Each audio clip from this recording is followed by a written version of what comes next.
Greetings, salutations, respect, and love. I am Scott, and today in the Prog Corner, we're going to be talking about that great noise rock band, Deerhoof. Yeah, buddy. I am a huge fan of Deerhoof. Why are we talking about them in the Prog Corner? Well, they are probably one of the most progressive of all the alternative rock bands that popped up in the late 90s, early aughts. They are just phenomenal. They started in 1994 by a guy named Bob Fisk, who was going to be doing a one-man show with his bass guitar and a harmonica. He was quickly joined by Greg Saunier on drums. And then some chick from Japan moved into town, and about a week later, she joined the band. Satomi Matsusuki had never been in a band before, but the combo of Greg and Satomi, just unbelievable. They're still around after 19 albums. They're on Joyful Noise now. Before that, they were on Polyvinyl. Before that, they were on Kill Rock Stars. Greg and Satomi are joined, of course, by John Dietrich and Ed Rodriguez, the double guitar attack, their interlocking guitar parts. Really interesting and always a lot of fun. This being their 19th album, they are billing it as Deerhoof's studio debut, in that this is the very first album that they've ever recorded from start to finish in an actual recording studio with an actual producer. And who did they get to produce? Well, they had a guy named Mike Bradavsky. You probably don't know who he is. I had no idea who he was, but he's the dude, and he had a cat named Lil Bub. You probably recognize Lil Bub. He died in 2019. A great tragedy to the internet. One of the coolest cats had passed on. But how Deerhoof and the Little Bub guy got together is just insane. It doesn't make any sense at all, but it's really cool. It's a cool combo. This album, being that it was recorded in one place with one producer, this is probably the most thematically unified in terms of, sonically how it sounds. I said thematically probably because this is the first album that is sung entirely in Japanese. So it definitely has that really bizarre angle to it that none of the other Deerhoof albums had. But, Satomi sung in Japanese before, so it's not really that crazy. And it's just really fun. It's a fun record. There's a lot of bombast on here. But the ballads are where this album really stands out. There's some really beautiful melodies on here. To go with all the craziness that Deerhoof is famous for. It starts with a song called, before I go through the breakdown, let's look at this album here. It's got a really cool monochromatic feel to it. Kind of like Offend Maggie, right? It's got that same monochromatic look to it, and it has the same monochromatic sound to it, where there's not a lot of other instrumentations. It's guitar, bass, and drums with vocals. There's a few keyboards scattered around, but primarily that's it. And as you can see, the song titles are in English and Japanese, which is really cool. Open it up, and the inner sleeves got, again, the lyrics in English and Japanese, which is really cool. So you can follow along.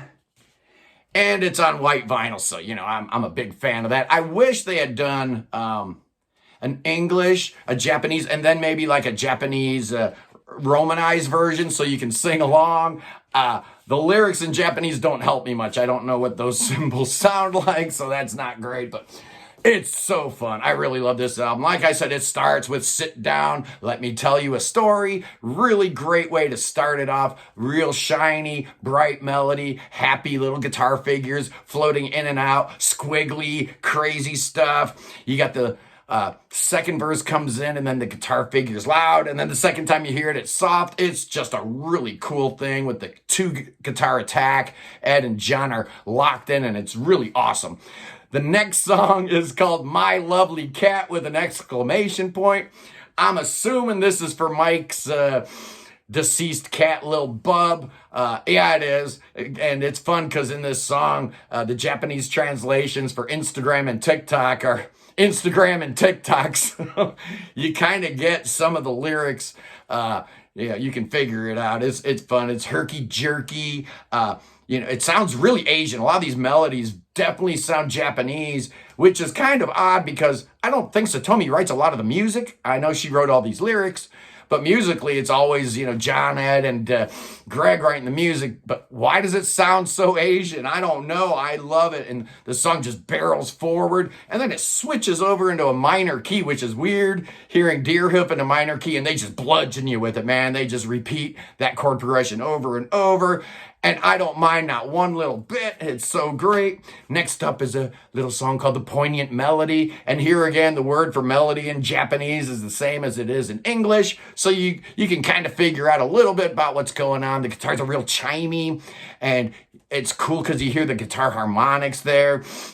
The song's in 4/4, but it's really syncopated. So it's got this real, like I'm on a boat or something like that. And I'm not getting my sea legs quite right. Offend Maggie is the reference point again here. It really does sound like a track that could have been taken right off of that, where you've got that beautiful dissonance. You got this crazy stuff, but it's so gorgeous. Next up is Everybody Marvel, and this is sung by both Greg and Satomi. Greg is singing in Japanese, which is kind of fun. The female vocals are awesome because you don't get that a lot with Deerhoof. A lot of times you'll get, 12 songs in a Deerhoof album and Satomi's singing 11 of them.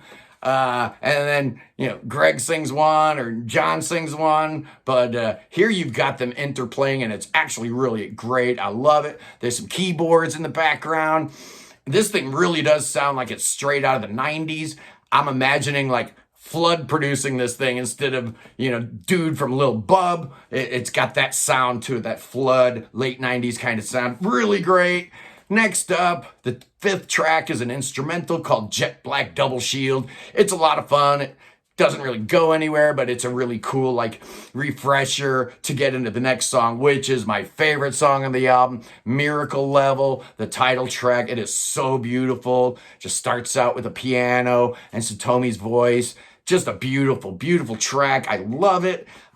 It's so gorgeous, and it's put together in such a way that you can hear the spaces between the instruments. It's fantastic. It's a lot of fun. Next up is And the Moon Laughs, and you get a real chunky guitar figure. And the Farfisa organ in the background, which makes you think of old school Deerhoof, like Reveille era, that kind of thing. But it's the most up-tempo song on the album, and it's really cool. I wish it went on a little bit longer.